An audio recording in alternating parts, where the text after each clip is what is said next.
I was standing in the center of my living room when the words echoed again in my head, sharp as broken glass. "Where do we sleep?" My mother's voice, full of fury, as if I had committed some crime by saying no. But this was my home, my sanctuary, the place I built with every sleepless night, every dollar saved, every quiet sacrifice no one saw. And yet, even now, I could still hear her accusation ricocheting through my chest. I set my wine glass on the marble counter, the stem trembling just slightly between my fingers. Through the tall windows, the New York skyline glowed, scattered with lights like constellations. I had worked years for this view. Years. My phone buzzed again against the counter. The screen lit up with my brother's name, Daniel. I didn't need to open the message to know what it would say. Pleading words, maybe threats, all wrapped in entitlement. That family of his wanted to move in here, as if my life were just an extension of his. I exhaled slowly, smoothing a hand over the silk of my blouse, reminding myself I was not the fragile girl they once dismissed. I was stronger now. Still, the hurt was real. A daughter branded selfish for refusing to surrender her hard-won peace. And all because I dared to say no. I wasn't always the woman who could say no. Back then, I was just Emily Carter, 22, fresh out of college, carrying student debt and a heart that still craved my mother's approval. I had moved into a modest two-bedroom condo in Brooklyn, the first place that ever felt like it was mine. It smelled of paint and cardboard boxes, but to me it was freedom. That freedom didn't last long. One evening, barely 3 weeks after I moved in, Mom showed up at my door with Daniel and his wife, Claire, in tow. They had 2 toddlers clinging to their legs and exhaustion written all over their faces. "Emily," Mom began, brushing past me as if she owned the space, "Daniel and Claire are having trouble with their lease. Just for a few weeks, they'll stay here. Family helps family." I remember my pulse spiking, the way my hands went clammy as I clutched the doorframe. My place wasn't even unpacked yet. I had been working 2 jobs to pay for it. This was supposed to be my start. "Mom, this isn't a good time. I don't have the space," I said, my voice trembling but clear. She froze, turning on me with eyes sharp enough to cut. "Where do we sleep then? Out on the street? You'd let your brother's baby suffer?" Her voice rose so loud the neighbors could probably hear. I wanted to melt into the floor. Claire avoided my eyes. Daniel stayed silent, as if it wasn't his responsibility at all. That night, after they left in anger, I sat on the floor with tears staining the unopened boxes around me. My chest ached with guilt, shame, and fury tangled into one. I wasn't heartless, but why was I always expected to sacrifice while Daniel was always excused? My grandmother's voice echoed in memory, from years earlier when she'd pressed a small brass keychain into my hand. "Remember, Emily," she had whispered, "a woman's first safe space is the one she builds herself. Guard it." I stared at that keychain through blurred eyes. And for the first time in my life, I made a decision without seeking approval. I would protect my space. I would build a life where no one could corner me with guilt again. I didn't know then how lonely that road would be. But I knew I had to take it. Leaving home wasn't just about moving into a condo.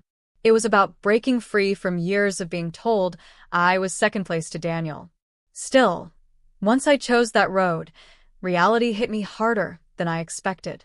My condo was mine, yes, but the bills piled up faster than I could breathe. Rent, utilities, loan payments. It all came crashing down like waves I wasn't sure I could swim through. I picked up 2 part-time jobs, mornings at a coffee shop and evenings as an assistant at a small marketing firm. By the time I crawled into bed, my bones felt made of lead. There were nights I cried quietly into my pillow, the loneliness almost unbearable. But every time I thought of giving in, of running back to Mom's house, I would close my fingers around that brass keychain. It was cool against my palm, a reminder of my grandmother's words, "Guard your space." At the marketing firm, my boss, a sharp but kind woman named Linda Monroe, noticed my determination. She was in her late 40s, polished and fearless, the kind of woman who walked into a boardroom and silenced men twice her size. One night, After I stayed late to fix a client presentation no one else bothered to touch, she stopped by my desk. "You've got grit, Emily," she said, her red lipstick catching the office light. "Most people your age don't. Don't waste it." Those words lit something in me. For the first time, someone outside my grandmother believed I could be more.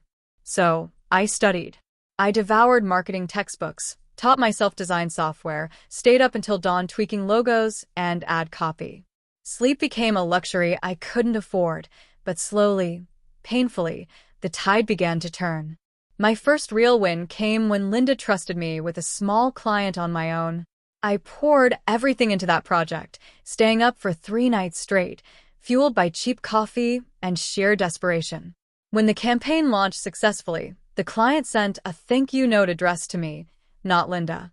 I kept it pinned above my desk like a trophy. From there, the victories were small but steady. A bigger client. A raise.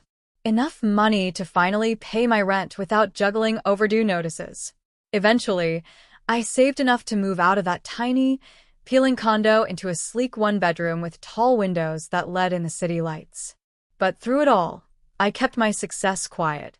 On social media, I posted only the safest updates, an occasional brunch photo, a vague line about working hard. My family assumed I was scraping by, barely surviving. And I let them believe it, because if they knew the truth, they'd only find new ways to claim it. My life became a secret garden I cultivated in silence. Every late night, every small victory, was a seed planted. No one saw the soil beneath my nails, but I did. And one day I knew the garden would bloom so brightly it couldn't be ignored. The confrontation came on a gray Sunday afternoon, one of those heavy sky days where the city felt hushed. I had invited them, yes, invited because I was tired of hiding. Tired of letting them imagine me small when I had grown into something so much larger. When the doorbell rang, I straightened the cuff of my blazer and took one last look around my living room. The space glowed with warm light reflecting off cream-colored walls. A large abstract painting, my first real splurge, hung above the leather sofa. The shelves were lined with books I had actually read, not just displayed. A crystal vase on the dining table held fresh lilies, their scent soft but insistent. This was not the condo they remembered. I opened the door to find Mom, Daniel, and Claire, with the kids tugging at their parents' sleeves. They stepped inside hesitantly, their eyes darting over every surface. "Emily," Mom's voice faltered. "This place that's nice." "Nice," Claire whispered, running her hand over the marble kitchen island. "This is wow." Daniel, usually smug, looked strangely uncomfortable. His eyes caught on the painting, then on the polished hardwood floors, then on the panoramic city view through my floor-to-ceiling windows. I didn't rush to explain. I let silence do the heavy lifting. Their gazes traveled, questions piling up in their throats, while I poured coffee into delicate porcelain cups I had collected from a business trip to Paris. Finally, Daniel broke. "I thought you said things were tight? That you were barely making it." I looked him square in the eye. "I never said that. You assumed." Mom frowned. "Emily, what is this? How are you affording all this?" I leaned back in my chair, calm, composed, my silk blouse falling perfectly into place. "Because I worked for it. I built my own firm last year. Monroe and Carter Marketing. Linda believed in me enough to make me partner. We're handling Fortune 500 clients now. I own this apartment. Every piece of it is mine." The room went utterly still. Claire's mouth parted, but no words came out. Daniel blinked like I had spoken a foreign language. Mom gripped her coffee cup, so tightly I worried it might shatter. You never told us," she finally said, her voice shaking between pride and something else, guilt maybe. I nodded slowly. "Because every time I tried to stand on my own, you called me selfish. Every time I asked for space, you told me family came first, as long as it was Daniel's needs, not mine. So I stopped telling you. I built this life quietly. And now, here it is." The kids ran off toward the living room rug, giggling as if the tension wasn't thick enough to choke us all. I watched my family struggle to take in the truth. The girl they dismissed, the daughter they guilt, had outgrown every limit they set for her. Daniel finally muttered, "So you're rich now?" I almost laughed. "No. I'm independent. There's a difference." Their silence tasted sweeter than any apology they could have given me. For once, they were the ones scrambling to adjust, and I was the one holding the ground beneath us steady. And it felt liberating. For the first time in my life, they needed me more than I needed them. Mom set her cup down carefully, her hand trembling just slightly. "Emily, we didn't know. If we had known—" I cut her off gently but firmly. "You would have still asked me to give it all up. You always assumed I owed you my life, my space, my peace. But I don't. Not anymore." Daniel shifted uncomfortably, his jaw tightening. "Look, we're just asking for a little help. Things have been rough with the kids, with money. You thought you could move in here," I said evenly.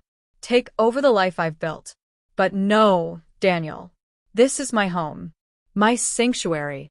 I won't let anyone, family or not, strip it from me." Claire opened her mouth, then closed it. For once, she had nothing to add. I folded my hands on the table, my tone calm but unwavering. "If you want my support, there will be conditions. Real ones. And you'll need to meet them." Mom looked stunned. "Conditions? From your own mother?" "Yes," I said, my voice like steel wrapped in velvet. "Because love without respect isn't love, it's control." I turned to Daniel first. "You've relied on excuses your whole life. If you want me to help, you need to stand on your own.